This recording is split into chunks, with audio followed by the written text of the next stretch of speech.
Welcome to Doomsday T on DC this week, and I know we started with Joker last time, but I didn't quite have some of the reviews and some of the things from the Venice Film Festival, the 8 minute standing ovation, critics eating this movie up, everything that I've read about it, and I've been trying to avoid every spoiler. Has got me more fired up than ever before on this movie in particular. This Joker movie just keeps getting better and better from what we understand. You know, I'd love to see this Joker movie end up with Pattinson, or at least somewhere in the DC extended universe at some point. In a Batman movie. We'll have to see where they take us on this. All the Oscar buzz, all that. One cool thing, I think it was Jeff Johns or Jim Lee. One of them saw the Joker movie and posted about it, and Henry Cavill. I think he said, "I can't wait to watch this movie. Can't wait to see it." Everybody's fired up about it. Apparently, Joaquin knocked it out of the park. On the flip side of that, a little bit on Birds of Prey. And before I make a bunch of comments, let's remember Warner Brothers did switch out presidents. This movie was under the previous regime, which was the Tony Harju, whatever his name is. The girl now running it from the BBC. They've did reshoots, and the reshoots are not just for the fighting scenes, which is great. And that's to bring in the guy from Wick and have him redo fighting scenes. There's nothing wrong with that. That's just making a movie better. But apparently they got cold on the storyline. Apparently Black Mask was kind of a camp Black Mask, and not, it's going to be maybe more detrimental to homosexuals, I guess, instead of playing him as having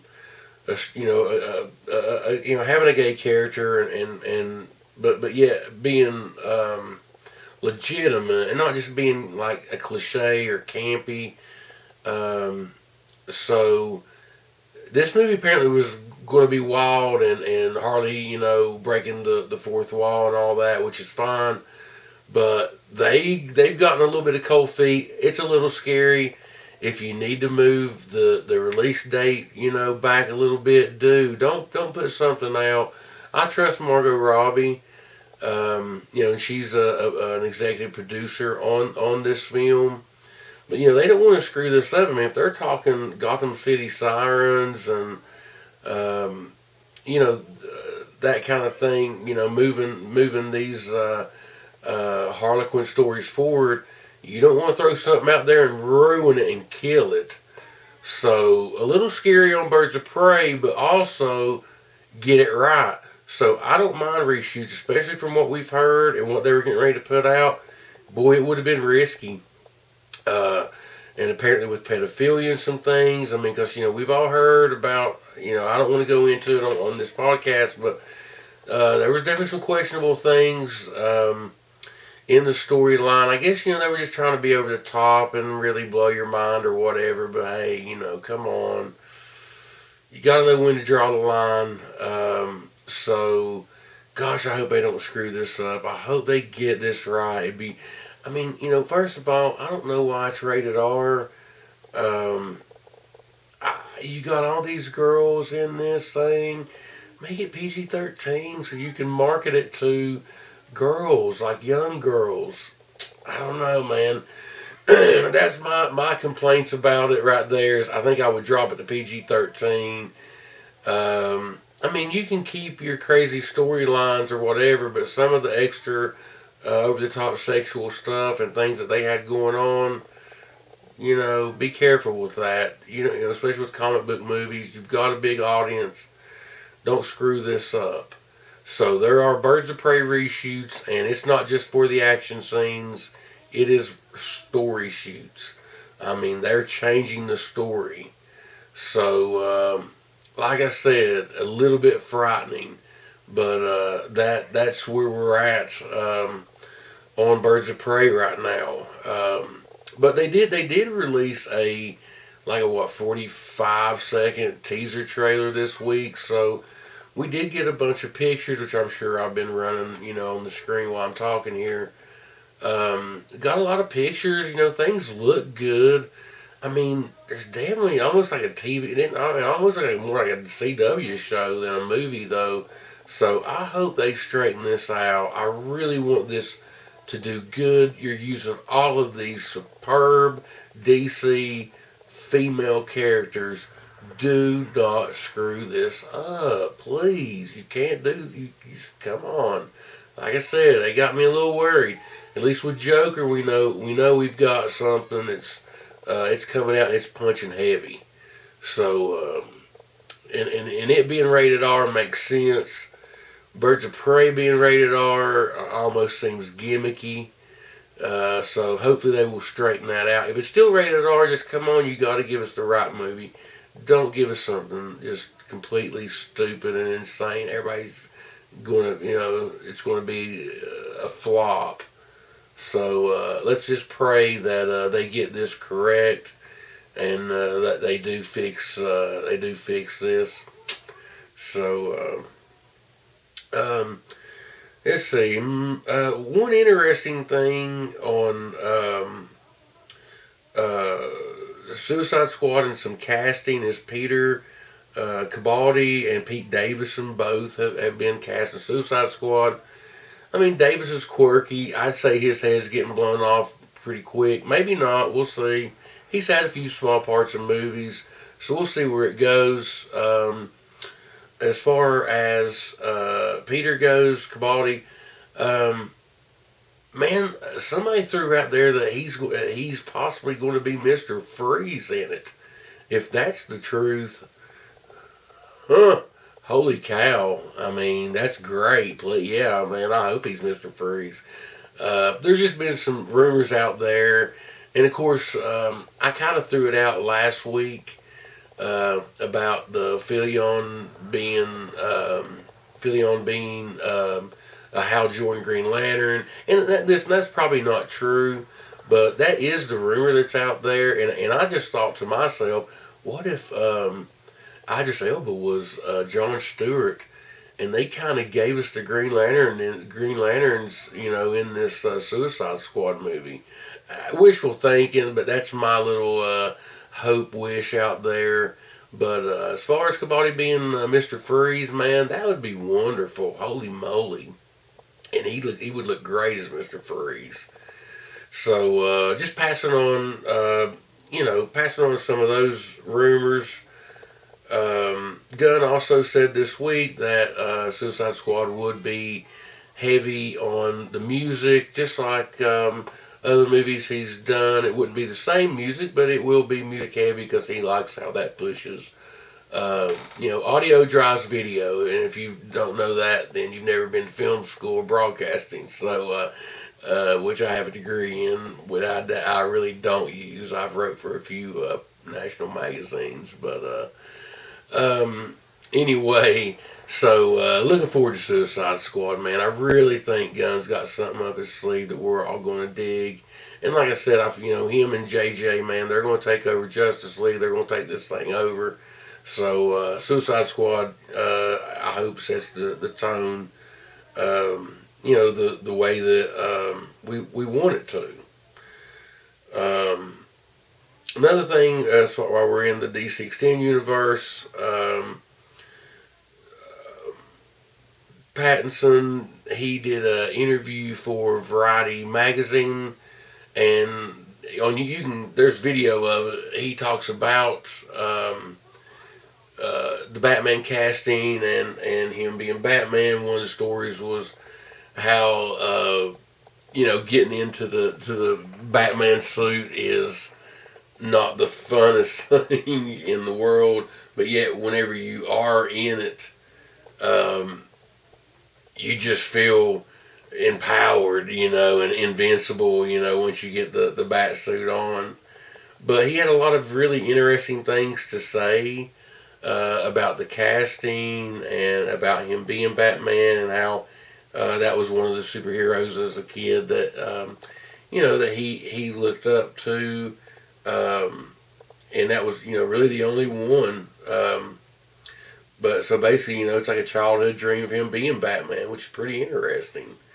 Um, he talked about he liked the fact that he was such an underdog that he just feels like there's no expectations, good or bad. And rumor, from what was put out this week, I can't remember what it was, but basically it looks like we're getting, I don't know if y'all have ever read the Long Halloween comic book. It's a pretty big story. I think it was put out in the 90s. I have it. I own it. It's a great story of a calendar man or whatever. But it is a detective story. So it looks like that is what we're getting. As far as the Batman story, it looks like we're getting a long Halloween type movie. Really awesome. But go check out the story. He talks about getting the part, everything about it. So go check that out. I'll post, going back on the Joker film, I'm going to post the reviews and stuff. You can read along. I'm not going to read them all. Like one of them here, it says, I can't quite believe how good Joker is. It's a masterpiece, funny, dark, beautiful, full of rage, and really cool. Joaquin Phoenix is masterful, and every shot is sublime. That's pretty much everybody's assessment of this Joker movie. So there we go with we got Batman, Suicide Squad, Joker, Birds of Prey news, which are pretty constant right now because those things are interfaced. We're less than a month away from Joker. We're less than 6 months away from Birds of Prey. Batman's getting ready to start production. So it's just where we're at as far as news goes. I did watch the Titans, the season 1 or season 2 episode 1 last night, and loved it. One of the best episodes, I thought. Posted a picture of Trigon from the episode on social media, and oh my god, man, the people destroying it and like crapping on it. And this is in like a DC, group or whatever, and people just totally crapping on it. I thought he looked great. For a TV thing, and I don't know what their budget is or whatever, but to get Trigon, a live action Trigon in a TV show, he looked phenomenal, I thought. His movements were a little quirky with the CGI, but his looks were okay.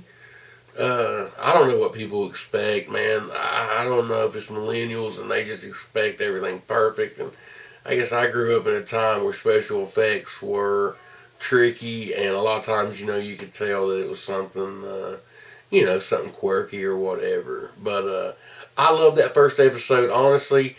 I feel like they shot off that, and that was really supposed to be the finale of last season, and instead they left us on this teaser with Batman and whatever and Trigon. Either way, it was a good opening. It set things up. So basically, you got a finish of last season with Trigon. You kind of got a conclusion there, and then you got like the Titans coming together at the end or whatever, like as a group again. And the only other thing was the shot of Deathstroke and him basically seeing where Jason Todd said the Titans are back, and Deathstroke, I guess he's back now. He's going to take him out, or he's mad, or he's upset, or whatever, because it went from there to Deathstroke going and in and basically loading up, looking at the guns, I guess getting ready to pick his arsenal to go after him. So loved it. Check it out. Another thing I've been watching is Young Justice, and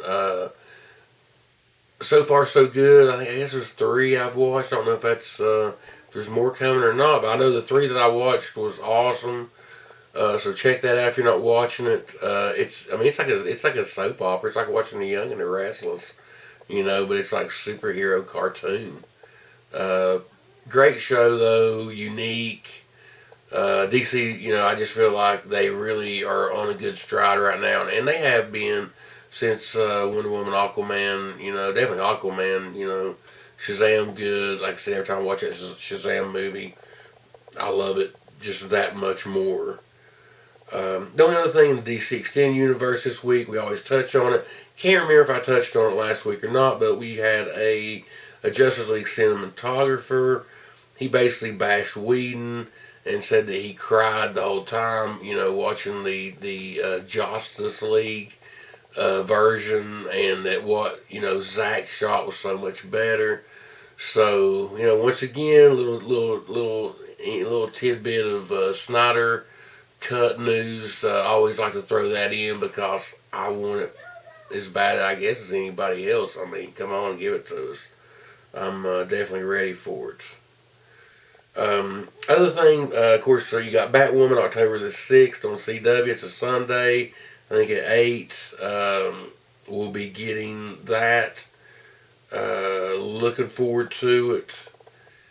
Moving on to Comic Book Corner, or Comic Corners, I like to call it. I'm going to continue on with something real quick before. Well, first of all, I can show you that I'm not ready yet, getting ready to. But yeah, I've got the Tom King that's writing New Gods with DuVernay. I've got the Mr. Miracle that's so critically acclaimed. My next read, I don't know if I'll have it read by next episode or not, but we'll see. Just according to how much time I have, I guess.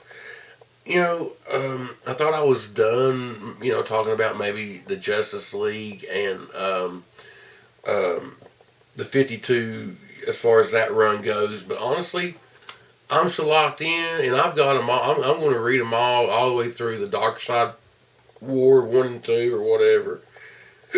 Excuse me, I'm just going to keep reading them. But like I said, I'm going to try to take a break for the Mr. Miracle. But let me tell you about, this is volume 3, okay? First of all, it starts off with Wonder Woman and Cheetah having a little battle. And honestly, it looks like to me it's that Wonder Woman 84, that's where they're picking their origins from. And the more I read 52, I realize how the current DC Extended Universe has picked and chose storylines and just changed people, within whatever the comic was and who was involved in the comic. Well, you're kind of getting, like, even with Aquaman, like, this is the Throne of Atlantis. And Orm, first of all, so powerful in this and so awesome in this. It's incredible. The fight at the end is like, I don't know, it's like 6 or 7 pages long, man, with Orm and Aquaman. It's a great fight, in a comic book. To last that long, and the dialogue is wonderful. The more I read 52, the more I'm like, I'm not real sure why everybody kind of crapped on it. I do know why they crapped on it, because they wiped away all this history that DC had worked on, in the comic canon for so many years, and then all of a sudden you got 52, and, whatever, it's all gone. But this, like I said, Wonder Woman 84 and Barbara Minerviera's origin story looks to be, what 52 had in this, with a cool fight with Wonder Woman and her and Superman 2, and he gets poisoned from Cheetah, and he turns into like a cheetah. It's cool story there. Then all of a sudden you click into the Throne of Atlantis, and it's basically the Aquaman movie, but with the Justice League in it instead of just Mira and his dad. And of course, Fulco's in this, and he plays a big part. But you can tell where James Wan pulled from this 52 Justice League story for Aquaman and what's going on in the DC Extended Universe. Great story. Really enjoyed reading this. Just really, really loved it. I say it all the time. I get the Justice League books every run because you get everybody. I get Aquaman, I get Wonder Woman, you know, I get Batman, Superman, Flash, Green Lantern, you know, Cyborg, Martian Manhunter, whoever. I get them. Um, and this story here has like Hawkman and Firestorm and you know Black Canary and Zatanna and I mean just a bunch of people. Element Girl, uh, just a bunch. Black Lightning. They come in at the end having to fight a bunch of the Atlanteans and the Trench people. Very cool story. I recommend it. Like I said, always buy the Justice League books because you get everybody and you get all the big stories. It's well worth it. I'm going to move on to T's Toys this week. And I guess I need to pull out. I've got a couple other Doomsday figures. But this is one of my favorites, and I've had it back there for a while. I mean, this is Doomsday T on DC, right? But not really why I use Doomsday, but it works, right? Love this figure. Everything about it is great. All the bow stuff, which it's all soft. It's not real hard. It's not going to hurt your kids or anything. All this bone stuff is really soft, but it looks so good. The hair, I love the hair. Love all the bones. But like I said, it won't hurt you. Got the spike bones on the knuckles. Like I said, all over the back coming out. It's just crazy. The knees, the legs, or whatever. It's all crazy. But very cool Doomsday figure. One of my favorites. I don't know what you can pick it up for now. It might be, I don't know, it might be expensive. But anyway, it's a cool Doomsday figure for you to check out. And, oh yeah, and last week where I had the Scarecrow and the Joker, I should have pulled out the Ra's al Ghul with that since we were going with that trilogy of movies. I don't have a Bane. Oh yes, I do have a Bane from that movie too, but I'll have to find him. But anyway, there's the your Ra's al Ghul or your Liam Neeson figure, I guess, from Batman Begins. But anyway, that's going to wrap it up for Doomsday T. Just want to bring that up for you also, and appreciate watching. Y'all like, share, and subscribe. And y'all be good or be good at it. You hear?